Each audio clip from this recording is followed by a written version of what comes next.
And he was so like, yes, like he walked on water. Peter did it. He walked on.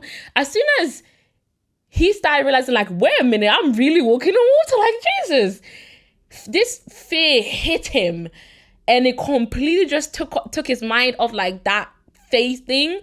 And because of fear he allowed it to consume him. He started drowning because he was like, oh my god, like I panicking, and then he started to drown, and he just had to like put his hands in the water and drag him out.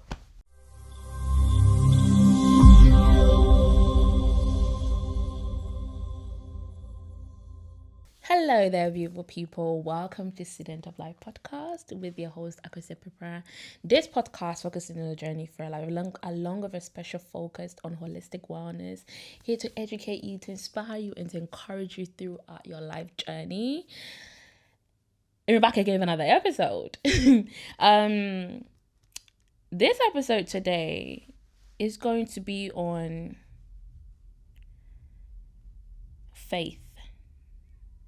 Is going to be on faith. And once again, I'm speaking to somebody today. I'm speaking to a group of you. I'm speaking to one person, 2 people, 3 people, 1,000 people. I'm speaking to someone, okay? And I want to remind you something because you're forgetting something. And I want to remind you of what your greatest weapon is. And it has always been your greatest weapon. You've just kind of not realized it yet, to be honest. And you're going to need that reminder. You're going to get that reminder today. Okay?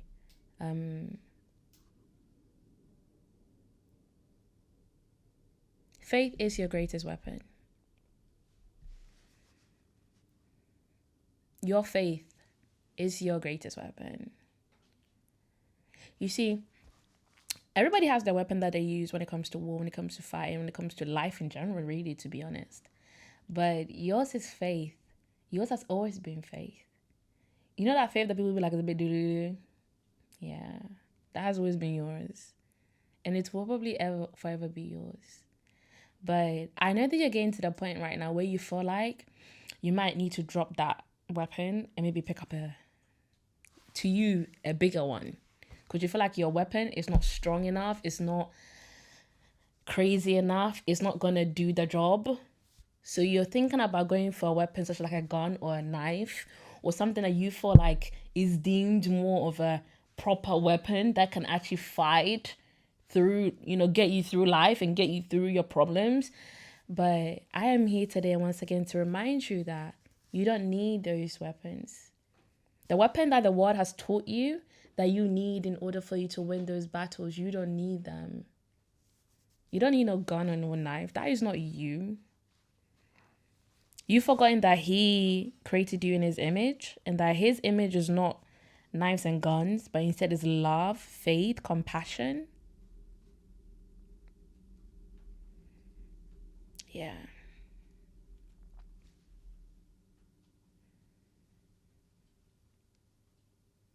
Everything isn't perfect, I know. But then again, has everything ever been perfect? No. Because life, I think you've come to realize that if you haven't, I'm going to remind you again that life is never going to be perfect. That's just the way it is. Like, it's never going to be perfect. There's always going to be the black and white. There's always going to be that polar opposites, like that friction, that parallel line that seems to never meet to create that perfection. It's just going to be like the good is there and then the bad is there. And somehow it just keeps going and going. And, I just want one day where everything comes together and everything's like perfect. But I'm here to boss it, but that's never going to happen. Because if you ask even the greatest people, the people that you might even look up to, people that, doing great things, you might think, oh my God, like they're doing great stuff in life and stuff. Or, people that just, probably know more. They will tell you that there's nothing such as perfection. There's nothing such as like a perfect like life. The thing about life is that there's always going to be something that's always just going wrong in the corner. That is the way it is. And there's certain degrees of wrongness. When I say wrongness, sometimes it's small things, like sometimes things that you can fix in a day, things that you can fix in a minute. And sometimes things that maybe it's going to take you longer for you to like get over or fix. So like things like death that happens, maybe a death of a loved one, or something tragic happens to you, a trauma. Those things are maybe like long-term stuff. There's things that's just going to happen in your day that you're going to be like, oh my God, like why did that have to happen? You might make a phone call, it's going to get fixed. Or you might walk into the store, you can fix that thing, you know? You can buy a new one. Like, but there's always going to be something that is just not going to be perfect. And there's always going to be things that is just going to be like, wow, that's going great. Okay, that's doing really well. Okay, I didn't expect that to happen today or tomorrow or whatever. And I need you to like remember that that is always going to be how life is. I know that you're the type of person that seeks a lot for perfection, because the way God created you, you operate on a spirit of excellence. It's not because you just want to, it's because it's who you are. And I don't want you to start looking at that as like it's a bad thing, because you live in a world where people sometimes make you feel like you do too much or you are too much for them. Well, guess what? That means you're just not their people. Yeah, that means it's just not meant for you. Because guess what? The kind of spirit that God operates on, he operates on a spirit of excellence. Everything that he's created, if you look around, is perfect to him. It's perfect. From the trees to the ocean, to the waters, to the creatures, the animals, everything is like perfectly created. Even the ones that we look at like it's not perfect, trust me, it's perfectly created exactly how he wanted to. Even the way he does things, when you look at life and just, you look at, even read the word and you see the way God does stuff, like, you see that everything is so planned out, it's so perfect. It always works out, which means that he operates on a spirit of excellence. So it's okay that you operate on a spirit of excellence as well, and that you have that standard for yourself and for others that's around you and just within life. But don't let that become like your thing that breaks you. Because guess what? When an enemy can't get to you because they see that you're too smart for you to just trip you up, they're going to attack the things that mostly tends to be your strength, or like that can also be your weakness, and they turn it really to your weakness and start operating against you. So that's when you get to the point where you are now, where you're thinking that your weapon which God has really given you, which you have and has been working for you for a long time, you start feeling like it's not going to work anymore and I might need to go and get something else. To where you're looking at the opposite of what God is.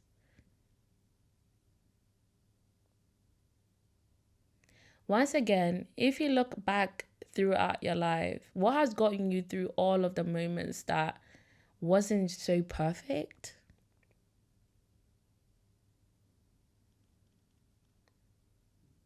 I know you're thinking about it, but really, to be honest, if you're really going to be honest, it's faith. It's your faith.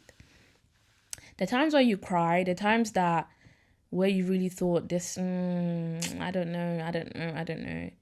In you, like you felt like, I don't know. I'm not really sure. I might get to. When others ask you, how do you speak to them? What do you say? You always have a beaming smile. And then you always tell them, like, I got this. Like, God has got me. I'm good.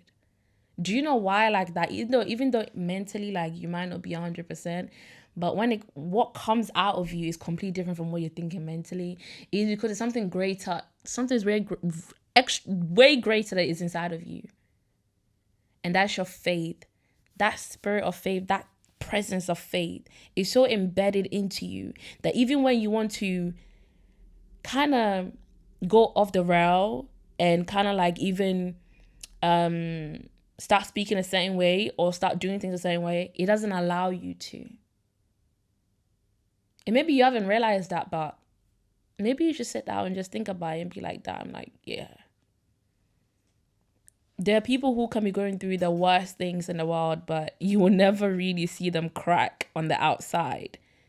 It's not because that they're ignoring their problem. No, they're really going through it. Like, they acknowledge they're going through it. They pray. Like, even the people that are closest to them even knows like, oh, everything will be perfect. But they will never walk out in the world with their head down. They always walk out into the world with their head up, and they're going to speak to you like nothing has ever. Like, they didn't get that news yesterday, or they didn't get that news before. They had to sit down and do something that they had to do. They had no choice around it. And you might think, no, it's just who I am. Like, I'm just very good with, just brushing things off and keep it going. No, baby. It's not about you being good. No, it's not by your power or your might. It's because you are embedded with a certain type of faith that God has blessed you with. That is your weapon he's giving you. And it has always been your weapon. You know the reason why they're really trying to like cripple that faith out of you and really trying to make you feel like that what has been working for you for so long is not going to work for you anymore. And somehow you gotta have to now start looking at other ways around it now. It's because, like, actually that is the thing that is always going to work for you, has been working for you, and it will keep working for you. But they've seen that, nah, this is this person's weapon. This is the thing that keeps getting them going. How do we break them? How do we break him? How do we break her? Make her start feeling like that thing that has been working for her, that thing that's actually her superpower or his superpower is not. And they have to go outside of God and look for something else. Yeah, I know you didn't think about it that way, but that's basically what's happening, to be honest. I know. Yeah. The devil is really smart. Like, the enemy, they're really smart. You have to give it to them. They are. They're not dimmy dumber. They're quite up there. Let's just be real with ourselves. They are. To the point sometimes, if the Holy Spirit is not really embedded in you and you don't really have a relationship with the Holy Spirit to really draw you back and to kind of like speak into you in that moment, you're really going to fall for it. And that's why I had to do this episode today, to remind you. And trust me, it's not a coincidence you're listening to it right now. It's not a coincidence that you're watching me right now. It's because God knows that, yeah, I need to roll her or him back in.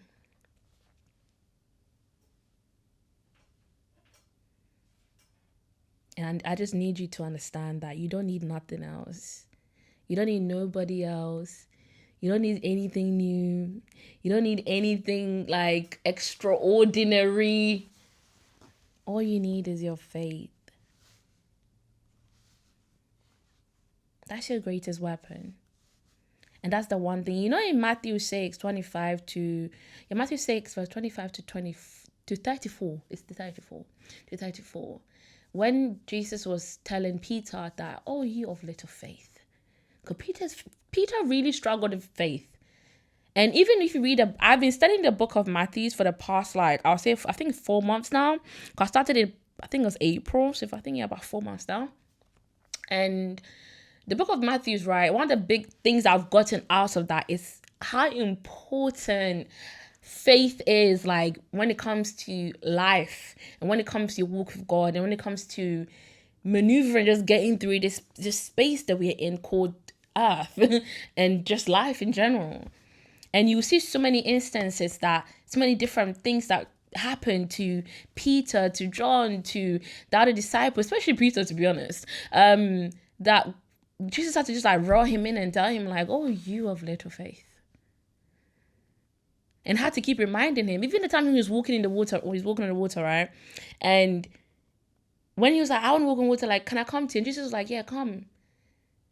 And he was so yes, he walked on water. Peter did it. He walked on water. As soon as he started realizing, wait a minute, I'm really walking on water, Jesus. This fear hit him. And it completely just took his mind off that faith thing.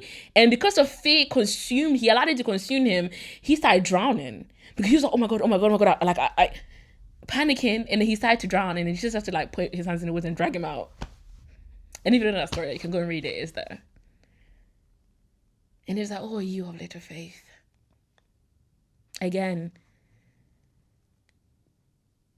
when the enemy wants to cripple you, when they want to knock you off your feet and knock you off that high horse that they think you're sitting on, like with Peter in that instant of the water, where he was so excited, so happy, he attacks you with fear. He attacks you with problems, struggles. He attacks you, he afflicts you. To the point where you even start doubting who you are. You start doubting who God is. You start doubting what you're capable of, what Peter literally did. You start just forgetting who you are and what you've been building and what everything, you start forgetting everything to the point that you start to drown, just like Peter. Peter forgot who he was. He forgot who he was. He forgot that he was with Jesus. Like, why are you afraid? You're with me. Why are you afraid? He forgot who he was with. He forgot his back. Who's backing him. He forgot who told him, come. You're forgetting the person that has been backing you. You're forgetting who you are and who you're with and what you're backed up by. You see, you're not backed up by a human being. You're backed up by the Father, the Son, the Holy Spirit, and the host of angels. You're backed up by the Trinity. You're backed up by such like great entities that and somehow you're forgetting that. And I don't blame you for forgetting that, because we can acknowledge that the enemy sometimes can be really tricky and very like smart. But I need you to really understand that don't allow their smartness to like take over you. Don't allow that fear that they're trying to inflict on you to overtake you. Don't be Peter in that instant. And right now you kind of are being, and it's okay if you've been that for a minute. It's time now to like, yeah, we're not doing that anymore. And if you just look up, you will see that he has his hands there ready to literally drag you out of the waters, just like he did with Peter.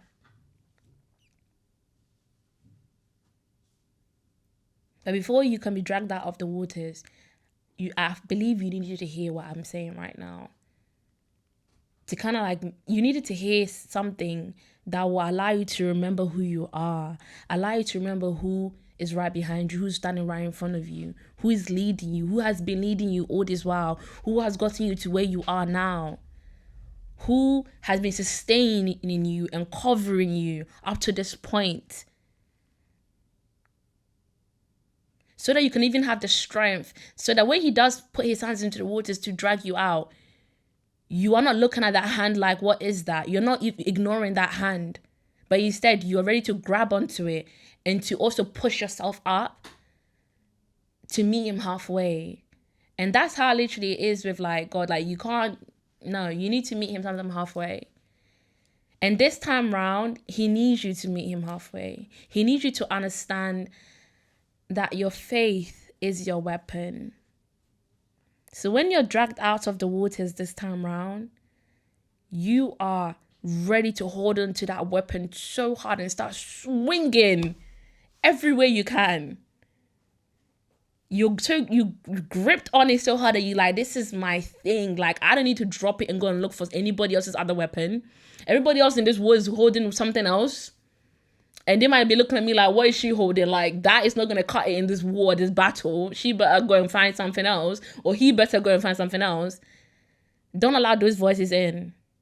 He wants to remind you today that what you're carrying, what you have, is the greatest thing you can have. You don't need anything else or anybody else. He just needs you to keep holding on to that weapon, holding on to that faith. And you're going to be good. You're going to be more than good. You've been good all this while up to this point.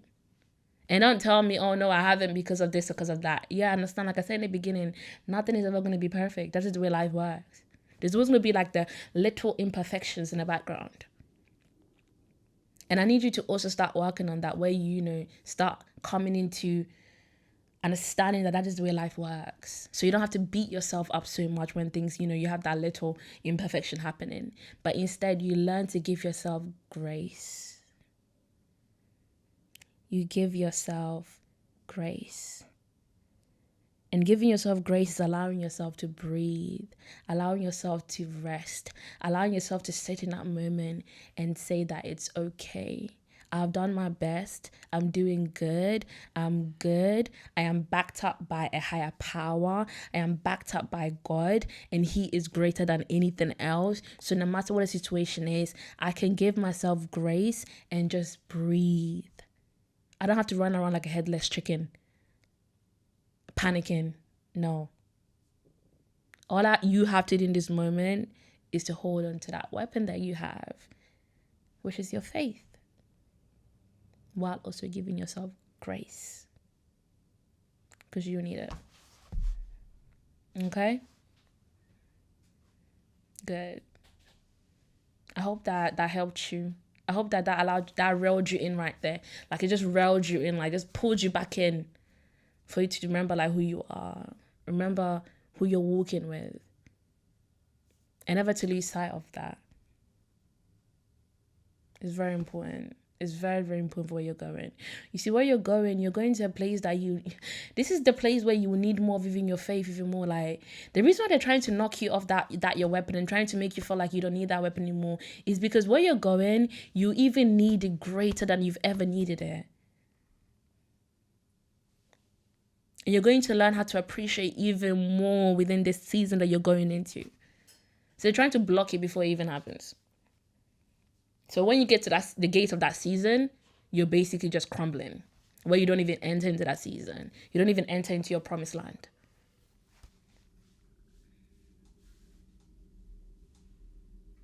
And that's all I have for you today. And again, I hope that this inspired you, it educated you, it encouraged you, it motivated you. And again, you felt like, yeah, somebody has poured into me. Because I believe that you needed that. You needed someone to pour into you in this moment.